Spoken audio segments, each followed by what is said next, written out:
Coverage now, the stunning verdict today in the Casey Anthony case. A jury cleared the Florida mother of any murder charges in connection with her daughter's death, convicting her only on charges of lying to police. ABC's Diana Alvear is live in Orlando. And Diana, I understand that you just got a press release from George Anthony, Casey's father. That's right, Lee. It's actually on behalf of George, Cindy, Casey's mother, and Lee Anthony, her brother.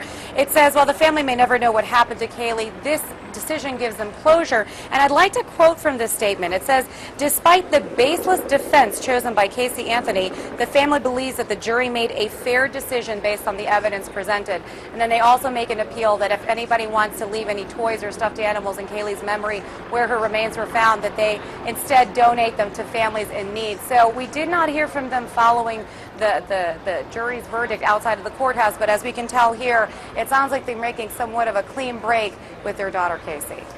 Yeah, well, we saw them get up and walk out of the courtroom without a backward glance as the verdict was read.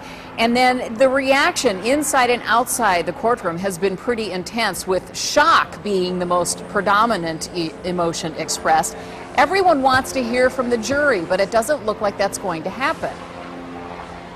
You know what, Lee, we may never know why the jury acquitted Casey Anthony of murdering her daughter. The usually stone-faced defendant, as we all saw as that verdict was being read out loud, was sobbing, collapsed into her attorney Jose Baez's arms.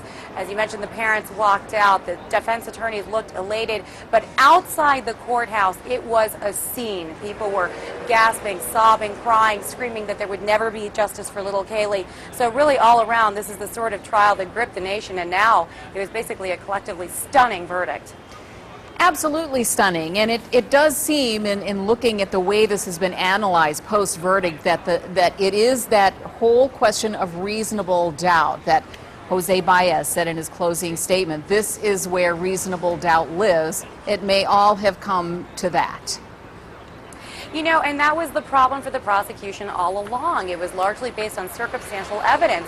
And they really worked. This was something that I noticed yesterday. They really worked to present what they said was a science-based case. But in the end, it sounds like the jurors just couldn't make it add up to the strict requirements for a death penalty verdict. I mean, they just couldn't do it. And as you mentioned, we may never know because the jury's not speaking to the media. So for now, all we know is that Casey Anthony was convicted on 4 counts of lying to a police officer, and she may serve a maximum of 4 years minus 2.5 years time served. And the judge could decide that she doesn't need to serve any time at all. We're going to find out on Thursday. She could walk out a free woman on Thursday. Diana Alvear in Orlando, thanks very much for reporting to us on this amazing verdict today.